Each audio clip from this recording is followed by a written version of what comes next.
home edition of the Plastic Surgery Channel No Spend Live. I'm excited to spend the afternoon with my esteemed female plastic surgery colleagues, Dr. Patty McGuire from Missouri and Dr. Kristi Hustak from Houston, Texas. How are you guys doing? Good. How are you? Good. You guys hanging in there? Surviving the pandemic. Right. Yeah, everybody's been talking about all this time they've had off and all this self-care they've been doing. I feel like I haven't been doing any of that. I cleaned out the basement. It's my one big accomplishment, so that's a good thing. That's good. I've like many moms with little kids, discovered how much I love my teachers. I feel like teachers are going to get a huge raise after this. I don't have kids, but I've had enough patients on virtual consults tell me, can we just stay on this consult for like another hour? They're like hiding in their bathroom or in their laundry room. Out there. Yeah, I'm glad mine are in college. One's out of college and one's in college, so I didn't have to homeschool. Yeah, and I think it's hard because the way that kids learn now is, I think, totally different than the way that we learned. And so I saw something the other day where they're like, why do they have to do 15 steps to do a math problem when you just like do the problem? Right. Find the answer. Or there was a lot of ask Alexa, Mom, if you don't know the answer, ask Alexa. And I'm like, that's open a book. What do you mean? So have you guys been doing a lot of virtual consults? It's a new thing for us. We hadn't done it before. I actually really like it.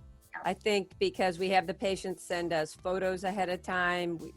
My nurses called them and gotten a history on them. So we have a pretty good idea before you even see them what you can or can't do. And because we're not rushed, there's not a lot of other things going on at the same time. I feel like you can have a good conversation with the patients. And I think we're going to keep it after the pandemic is over. We're going to keep doing them.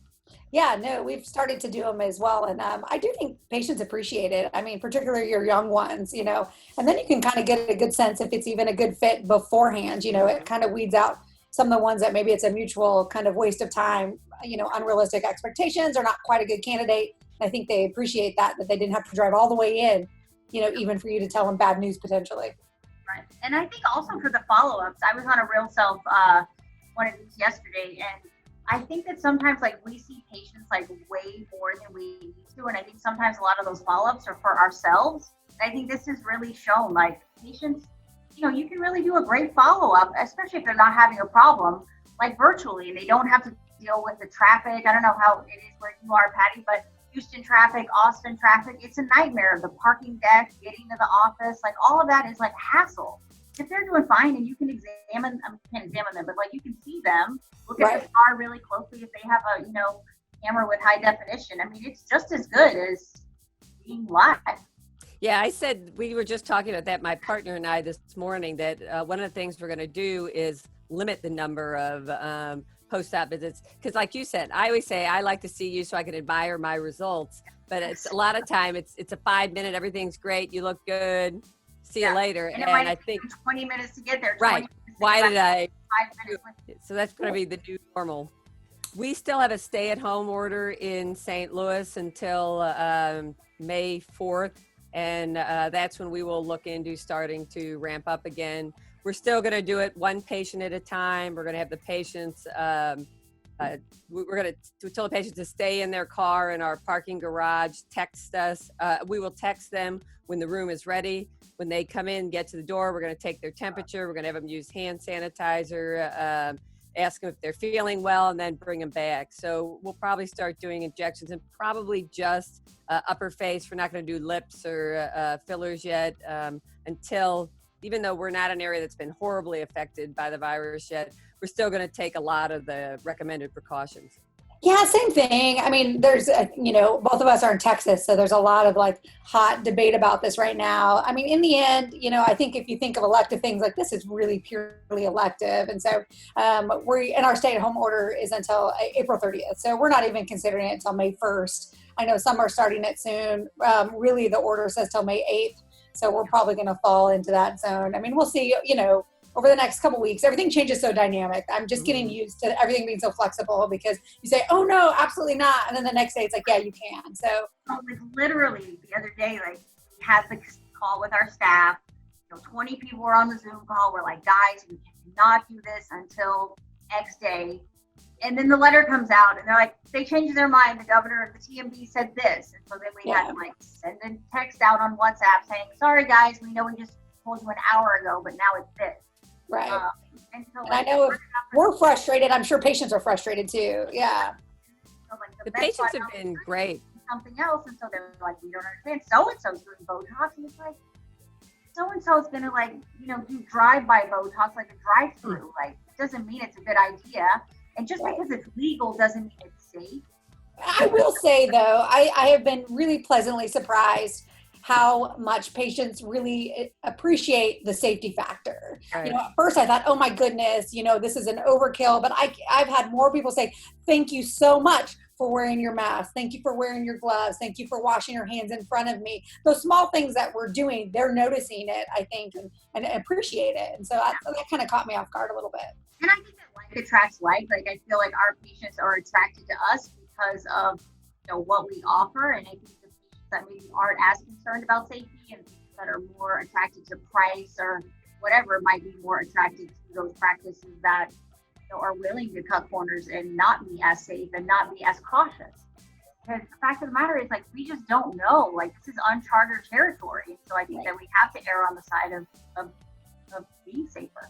Are you guys having any more restrictions on sort of length of cases, age of patients? I mean, obviously, like, comorbid conditions is a big concern. So when you do amp back up, kind of, we don't want to, I know like our patients, we are going to say like patients over 50, patients with a higher BMI, we're not going to do those cases. It's not that we want to discriminate, but we know from the data that those patients may be at a higher risk. And so we're going to kind of start slow with those patients. What about you guys?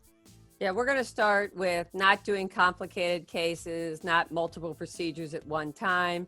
We're going to ask the patients to stay at home for at least a week before. If they have any contact with anyone who has been exposed or has the virus, we ask them to tell us so we can reschedule their surgery.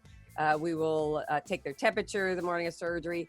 The surgery center where I work is not restricting by age. They're doing more by comorbidities, other problems. I mean, I'm 59 years old. I'm still in pretty good shape, I like to think.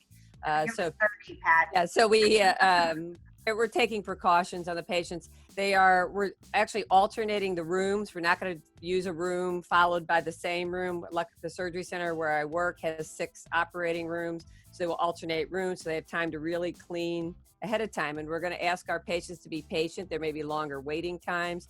Their family members aren't going to be able to be sitting in the waiting room during their surgery. We will call them. And we're just going to take it slow and make sure our anesthesia personnel are safe and make sure the patients can be spread out in the recovery room as well to be sure that, we're doing elective surgery. We don't want anything to go wrong.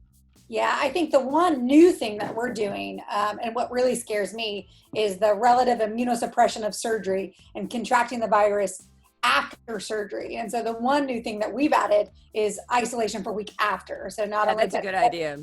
So that way we know we can kind of control that when they're in that early immune suppressive state from surgery, because some of the early studies coming out with elective surgery and what I think scared a lot of us was the comorbidities in the people, but just how sick you can get if you contract the virus after surgery. So we've added that. That was the only kind of new thing. And then besides what you spoke about. I think that's really smart. And I think a lot of patients don't really realize, because they're not physicians, they don't really understand they think because it's elective surgery, I think sometimes they don't realize it's still trauma and it's still a huge inflammatory hit to their body. And I always tell people, just because you're having a tummy tuck and liposuction 360 and you want it, your body doesn't see it as like, oh, I'm so excited, I'm going to look wonderful. Your body still sees it as like a major trauma. Yeah, we've had some patients who thought Botox should be an essential service, but other than that, all of our patients have been wonderful. They've been very understanding. And we tell them the morning of your surgery, if you show up and have a fever, your surgery will be canceled. And, if they don't feel well the day before, their surgery might be canceled, and they have to be prepared for that. And everybody's been really great. It's been a very nice surprise how cooperative and understanding our patients have been. All right, ladies. Well, it's great to catch up, even though it's virtually and at home. No Spend Live.